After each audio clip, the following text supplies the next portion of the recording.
میں نے کہا جیل سے جو باہر نکلتا ہے اس کا سافٹ ویئر اپڈیٹ کر دیا جاتا ہے، میں بتانا چاہتا ہوں کہ میں سافٹ ویئر اپڈیٹ کر کے آیا ہوں۔ کرم اللہ وجل کریم کی اولاد کی نسبت ہے،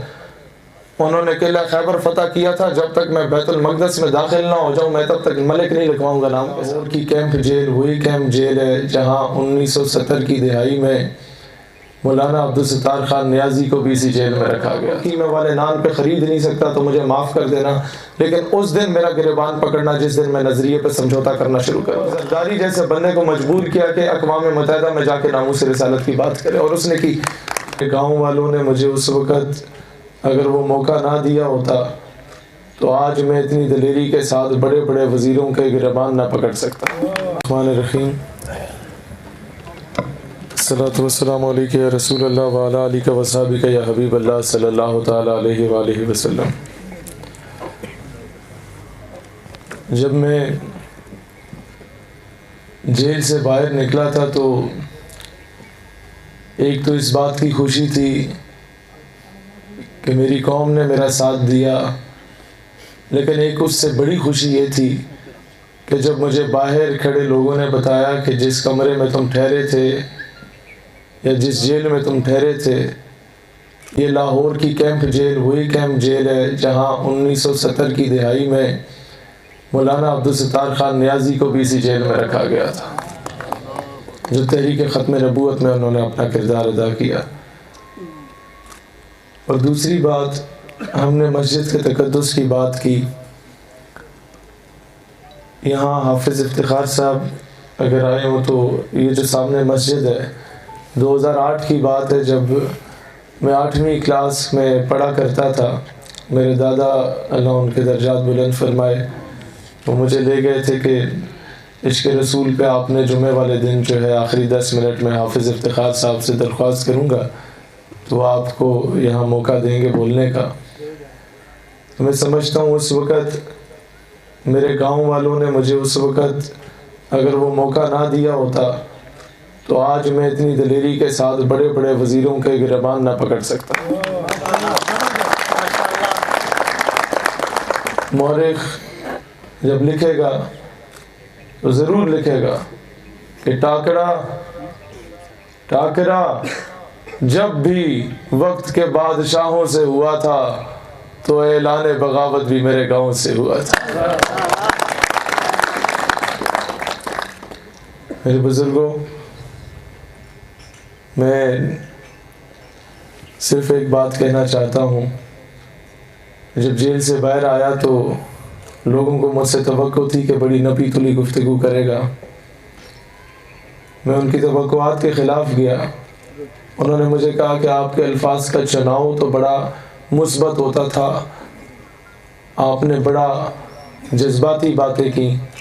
میں نے کہا جیل سے جو باہر نکلتا ہے اس کا سافٹ ویئر اپڈیٹ کر دیا جاتا ہے، میں بتانا چاہتا ہوں کہ میں سافٹ ویئر اپڈیٹ کر کے آیا ہوں۔ دوستان ذی وقار، میں اپنے دشمن سے بھی کہنا چاہتا ہوں کہ جب ہماری لو رسول اللہ صلی اللہ علیہ وآلہ وسلم کی گلی سے لگی ہونا تو پھر ہم بڑے بڑے وزیروں کو کسی کھاتے میں نہیں رکھتے۔ اور میں اس سے کہتا ہوں کہ ڈبو صاحب مجمع لگاتے، میدان لگاتے، آمنے سامنے مقابلہ کرتے، یہ کیا زنانیوں والی حرکتیں تم نے شروع کر دی ہیں؟ یہ کیا بزدلوں والی حرکتیں تم لوگوں نے شروع کر دی ہیں؟ کیا اس انداز سے اگر آواز دبائی جاتی تو علامہ کفایت علی کافی، جن کے دوستوں کو 1857 کی جنگ آزادی کے بعد توپوں کے ساتھ باندھ دیا گیا اور پڑخچے اڑا دیے گئے تھے، وہ رک جاتے، جن کی قمیض اتار دی گئی اور جسم پہ یہ بزرگ جانتے ہوں گے کوئلے والی وزنی استریاں رکھی گئیں، اور جب چمڑی اتر گئی تو اس کے اوپر دوبارہ ان کے اوپر وہ مرچیں ڈالی گئیں اس جسم پہ، پھر استری پھیری گئی، آواز دبانی ہوتی تو اس وقت دب چکی ہوتی،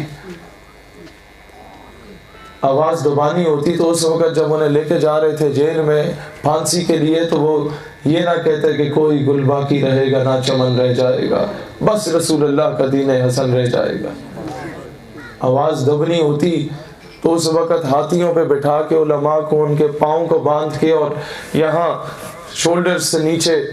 رسی کو باندھ کے درخت سے باندھ دیا جاتا تھا، اور جب ہاتھی کو دوڑایا جاتا تھا تو آدھا دھڑ ان لوگوں کا 1857 کی جنگ آزادی میں درخت سے لٹکا ہوتا تھا، آدھا ہاتھی کے ساتھ ہوتا تھا۔ آواز دبنی ہوتی تو کبھی پاکستان نہیں بننا تھا۔ یہ بات یاد رکھیے گا، یہاں پر لوگوں کی انٹینشن زور ہوتی ہیں۔ میں جب بلوچستان ایشو پہ میں نے 4 سال کام کیا تو وہاں کے سارے وزراء میرے بڑے اچھے دوست رہے۔ میرے کزن مجھ سے ناراض رہے کہ تم لوگوں نے ہمیں آئل اینڈ گیس میں نوکری نہیں دلوائی، تم لوگوں نے علاقے کے لیے کیا کیا ہے؟ میں نے کہا بات یہ ہے کہ جس دن میں نے اپنے کسی وزیر دوست سے کہہ دیا کہ میرے کزن کو نوکری دلواؤ تو میں کبھی اس سے پاکستان کی سالمیت کے لیے کام نہیں لے سکوں گا۔ دوستان ذی وقار، میرے اکثر دوست مجھ سے یہاں علاقے کے ناراض ہوتے تھے کہ سڑکیں ٹوٹی ہوئی ہیں،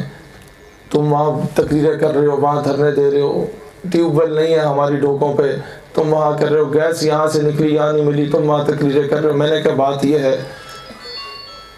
کہ میں اگر آپ کے فاتح جنازے میں نہ آ سکا مجھے معاف کر دینا، میں آپ کی شادی بیاہ کی تقریب میں نہ آ سکا، میری سکی کزن میرے سکے رشتہ داروں کی شادیاں ہوتی ہیں میں نہیں آ سکتا، مجھے معاف کر دینا، میں آپ کی گلی پکی نہیں کرا سکا، مجھے معاف کر دینا، میں آپ کو بریانی کی پلیٹ پہ خرید نہیں سکتا تو مجھے معاف کر دینا، میں آپ کو قیمے والے نان پہ خرید نہیں سکتا تو مجھے معاف کر دینا۔ لیکن اس دن میرا گریبان پکڑنا جس دن میں نظریے پہ سمجھوتا کرنا شروع کر دوں۔ دوستان ذی وقار، میں نے ہمیشہ سے کبھی آپ نے نہیں سنا ہوگا میں لوکل سطح پہ کسی چھوٹے موٹے سیاستدان کو للکارا ہوں، میں اپنا معیار کبھی نہیں گرایا۔ مجھے فخر ہے کہ جب آج سے 6 سال پہلے امریکی سفارت خانے میں ہمیں بلایا گیا کہ آپ نے وہاں تقریر کرنی ہے، میں پاکستان کا پہلا الحمدللہ نوجوان ہوں جس نے اپنی تقریر کا آغاز امریکی سفیر کی موجودگی میں برما سے کیا، مظلوم مسلمانوں سے، اور افغانستان پہ ختم کیا، پھر کشمیر سے شروع کیا، پھر فلسطین پہ ختم کیا، اور امریکہ کے سفیر اور اس کے سارے سفارت خانے کے عملے کے سامنے انہیں دہشت گرد ڈکلیئر کیا۔ اور جب بات ناموس رسالت کی آئی تو میں وہ انگریزی کی تقریر کرتے کرتے کہا کہ dear Excellency, let me to express the extent of my views in my national language because your bloody English linguistic cannot absorb my emotions۔ کہ میں نے میری اپنی زبان سے اپنے جذبات دی نمائندگی کرنے دی اجازت دیتی ونجے کہ میں تو اڈی گھٹیا زبان ہے اپنے جذبات دی نمائندگی نہیں کر سکتا، کہ میرے جذبات میں ایک معاملہ کیونکہ ناموس رسالت ہے۔ تاہم ایک جملہ بولے سی کہ ہم نے ہر دور میں تقدیس رسالت کے لیے وقت کی تند ہواؤں سے بغاوت کی ہے، چھوڑ کر سلسلہ سیاست کا فسوں فقط ایک نام محمد سے محبت کی ہے۔ میں نے دوستان ذی وقار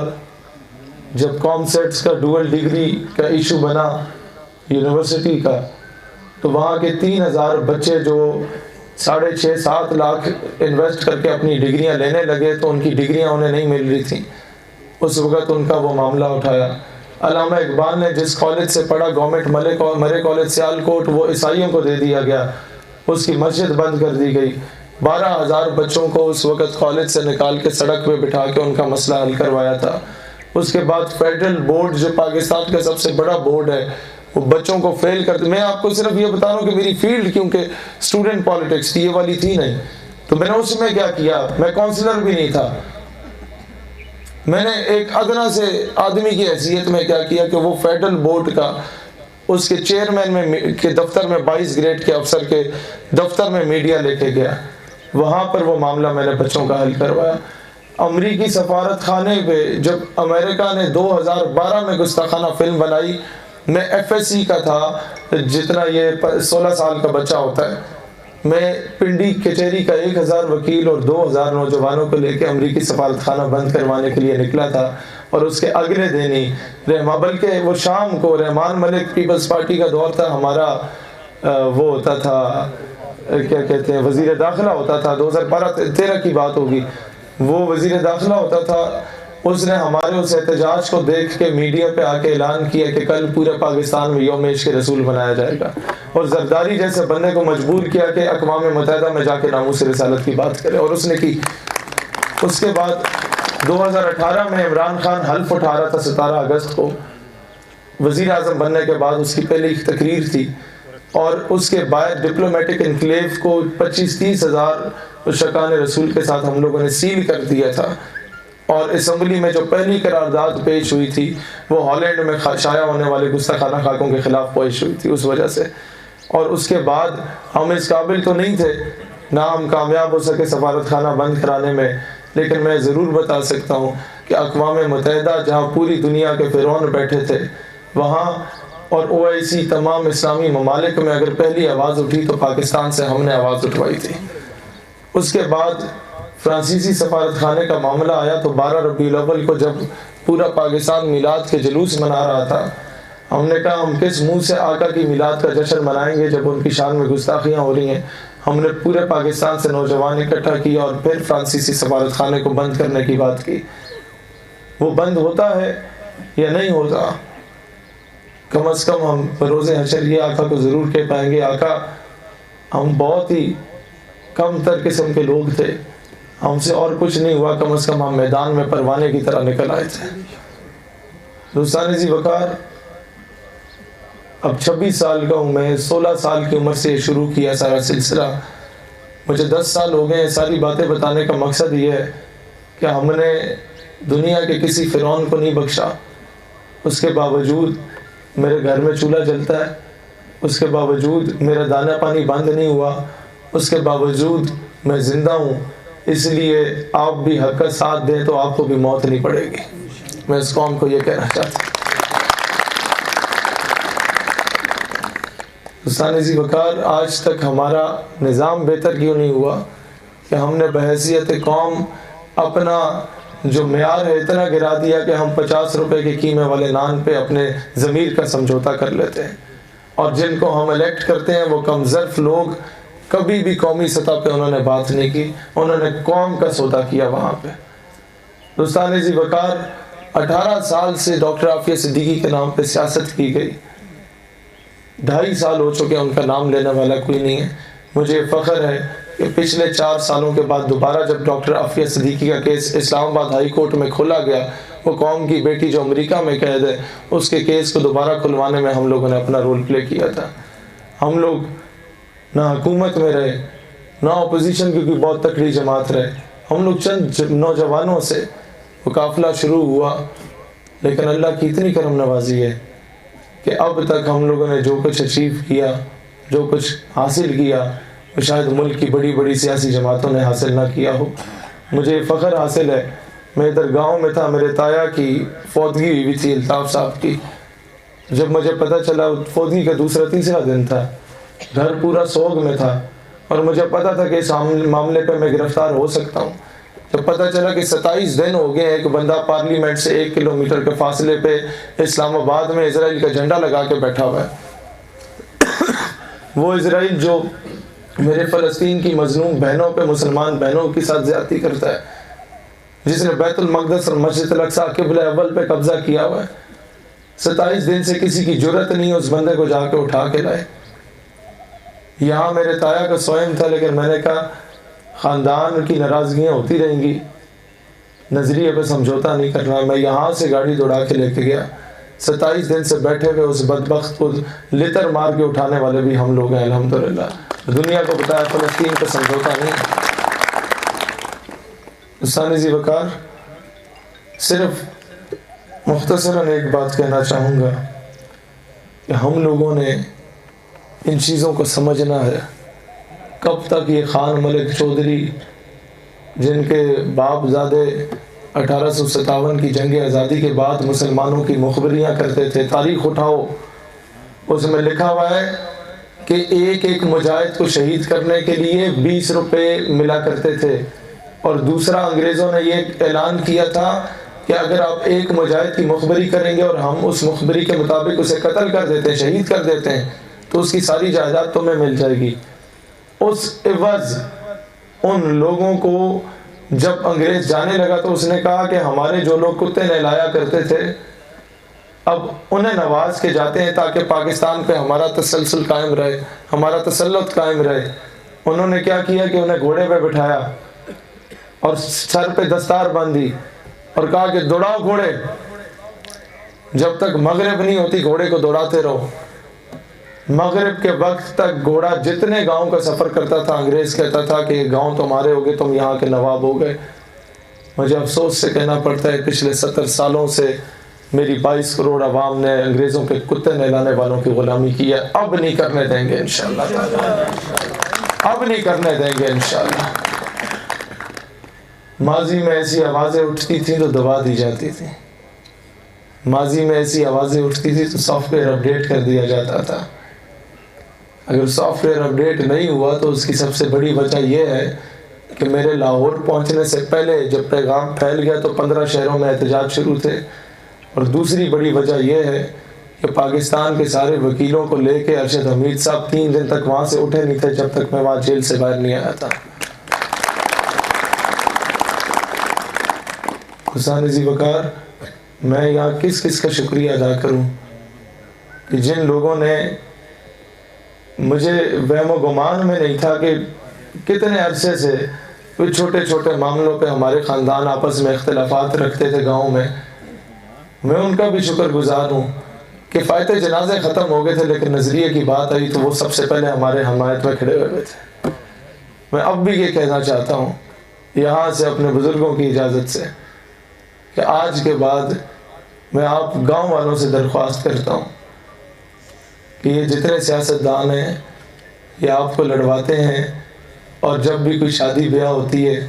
تو آپ نے ان سارے بڑے MNA اور ان کے کینڈیڈیٹس کو ایک ہی میز پہ پایا ہوگا، لہٰذا ان کے پیچھے ایک دوسرے کا راہ نہ بند کیا کرو، ان کے پیچھے ایک دوسرے سے برادریاں ختم نہ کرو، ان کے پیچھے ایک دوسرے کا گریبان نہ پکڑو۔ میں اپنے گاؤں والوں کو، اپنے علاقے والے کو صرف اتنا کہنا چاہوں گا، تمہارا جمہوری حق ہے، ہماری حمایت کرو یا کسی کی حمایت کرو، لیکن کم از کم جب ایک دوسرے سے سینے ملو تو دل میں کسی قسم کی بغاوت یا کسی قسم کی عدوت نہ رکھو۔ جب ملو تو ایسے ہی ملو جس سے 2 مسلمان بھائی ایک دوسرے کو ملنے کا حق رکھتے ہیں۔ یقین کرو ہمارا گاؤں خوشحال ہو جائے گا، یقین کرو ہمارا علاقہ خوشحال ہو جائے گا۔ اور میں ایک اور چیز بتانا چاہتا ہوں، آج کے بعد جنگ بجلی پانی گیس کی نہیں ہے، آج کے بعد جنگ نظریے کی جنگ ہے۔ جب قوم کی بیٹی اٹھا کے اغیار کے ہاتھوں میں بیچ دی جائے نا تو پھر بجلی کا مطالبہ نہیں کیا جاتا، کیونکہ قومیں بجلی پانی گیس سے نہیں بنتی، قومیں ڈھوک دوسے کے ٹیوب ویل سے نہیں بنتی، قومیں غیرت سے بنتی۔ تو بات یاد رکھیے گا کہ ہم لوگ جس دن اس قابل ہو گئے کہ اپنی کشمیری بہن کے سر پہ دوپٹہ دے دینا، پھر ہماری جیب میں چاہے ٹکا بھی نہ ہو، ہم سر اٹھا کے دشمن کو آنکھوں میں آنکھیں ڈال کے بات کر سکتے ہیں۔ یہ چیز سمجھیں۔ میں اس لیے کہہ رہا ہوں کہ مجھ سے بہت کوتاہیاں ہوں گی کہ اگر میں آپ لوگوں کے پاس غمی خوشی میں آؤں نہ ہوں، اسے معاف کر دینا، گریبان تب پکڑنا جب اسلام کے بارے میں کوئی مشکل وقت ہو اور میں گھر میں چھپ کے بیٹھا ہوں۔ میں آپ کو ہمیشہ میدان میں نظر آؤں گا انشاءاللہ تعالی۔ حسین ذی وقار، میں اپنے والد محترم کا، اپنے خاندان کا، اپنے کزنز کا جو برداشت کرتے رہتے ہیں مجھے، اور سب سے بڑھ کے اپنے دوستوں کا جو ہر حال میں، ہر مشکل وقت میں، خوشی میں ہونا ہو، مشکل وقت میں مجھ سے پہلے وہاں پہنچے ہوتے ہیں۔ میرے وہم و گمان میں نہیں تھا کہ جب یہ 8-10 پولیس کی گاڑیاں یہاں ایک کوٹ سجی کے نکڑ پہ کھڑی ہوئی تھی کہ یہاں سے نہ بھاگ جائے، تو ایک رنگلی کے انٹرنس پہ کھڑی تھی، اور یہ لاہور سے DSP کی قیادت میں آئے تھے کہ اسے موبائل ہاتھ لگانے ہی نہ دیا جائے، فوراً گرفتار کر کے لے جایا جائے۔ میرے وہم و گمان میں ہی نہیں تھا کہ میرے اٹک سے احمد رضا کی قیادت میں قافلہ پہلے وہ تھانے میں ہمارا استقبال کرنے کے لیے پہنچا ہوگا۔ یہ وہ لوگ ہیں جن لوگوں نے اپنی راتوں کو نہیں دیکھا، دن کو نہیں دیکھا، یہ وہ لوگ ہیں. میں میرے وہم و گمان میں نہیں تھا. یہ تو میرے والد صاحب روکتے رہے، نہیں تو یہ ملک صاحب جو ہیں، یاسر کدھر گئے، یہ تو یہاں بلاک کرنے کے چکر میں بیٹھا ہوا تھا. تو ہر بندے نے، میرے کولیگز جو ہے، ہر بندے نے، میرے اسٹوڈنٹس جو ہیں. میں آپ کو ایک بات بتاؤں، انقلاب کسے کہتے ہیں؟ میں ہمیشہ اپنے کولیگز سے بھی کہتا ہوں کہ کالج کا بچہ اگر 1000 نمبر لے لے، کامیابی میرے لیے وہ نہیں ہے. میرے لیے کامیابی یہ ہے کہ میں نے اپنے بچوں کو پڑھا کے اس قابل کیا کہ جماعت سے جب ایک باپ آیا، اس نے مجھے کہا کہ یہاں پر ایک، میں نام نہیں لیتا وہ کون سا افسر تھا، لیکن سینئر افسر کی بیگم جب آپ کے THQ میں ہسپتال میں لائن لگی ہوئی تھی، اسے توڑ کے آگے جا رہی تھی نا، پیچھے پولیس پروٹوکول بھی تھا کہ میں پہلے ڈاکٹر کو چیک کراؤں گی. تو اس بچی کے باپ نے کہا کہ آپ کی جو اسٹوڈنٹ ہے، اس نے اس کا ہاتھ پکڑ لیا کہ خبردار جو اندر گئی. میں نے کہا یہ جو 7-8 کروڑ کا خرچہ ہمارے باپ دادے نے کیا ہے نا، اس کا حق ادا ہوا ہے، 1000 نمبر سے ادا نہیں ہوتا. یہ قوم غلامی سے نکل رہی ہے، یہ قوم حقے بھرنے سے نکل رہی ہے. یہ قوم یہ نہیں کہتی وہ ملک صاحب، وہ جی چودھری صاحب، وہ جی نواب صاحب. کون سے صاحب؟ ملک میں مشکل وقت آتا ہے تو یہ سارے نواب جو ہے بیٹھ دفع ہو جاتے ہیں. کون سے نواب صاحب؟ ہمارے لیے نواب ملک چودھری وہی ہے جس کی تنخواہ 8,000 ہو، صرف ایلیٹ فورس کے سپاہی ہو، اور بڑے بڑے گورنر کے سینے چھلنی کر کے آ جاتا. ساڈا نواب بھی ہوئی ہے تو چودھری ہوئی ہے، ملک بھی ہوئی ہے. میں نے آج تک اپنے نام کے ساتھ ملک کیوں نہیں لکھوایا؟ پتا آپ لوگوں کو؟ میں شہید حیدر ملک، میرا ID کارڈ کا نام ہے، شہید سیالوی کے نام سے لوگ جانتے ہیں، کیوں نہیں لکھوایا؟ میں نے کہا ملک بہت بڑی نسبت ہے. یہ حضرت عباس ابن حیدر، حضرت علی کرم اللہ وجہ الکریم کی اولاد کی نسبت ہے. انہوں نے قلعہ خیبر فتح کیا تھا، جب تک میں بیت المقدس میں داخل نہ ہو جاؤں میں تب تک ملک نہیں لکھواؤں گا نام کے ساتھ. نسبت کا پاس رکھنا ہوتا ہے. بندہ کسی منہ متھے کے ساتھ جائے اچھا لگتا ہے. تو میں صرف ایک درخواست کروں گا، آپ کا کسی سے بھی سیاسی اختلاف ہو، مسلکی اختلاف ہو، اپنی طرف رکھیں، لیکن اس نظریے کے لیے جب بھی بات ہو تو مجھے اپنا پورا پنڈ ایک ہی پلیٹ فارم پہ نظر آنا چاہیے. پاکستان ہمیشہ زندہ باد. تمام بزرگوں، بھائیوں، آپ سب بھی زندہ باد. بہت شکریہ، جزاک اللہ خیر. میں اینڈ پہ اپنے چچا جان ارشد حمید ایڈوکیٹ سے درخواست کرتا ہوں کہ شکریہ کے لیے آپ اسٹیج پہ آئے اور آپ لوگوں سے میں بھی گفتگو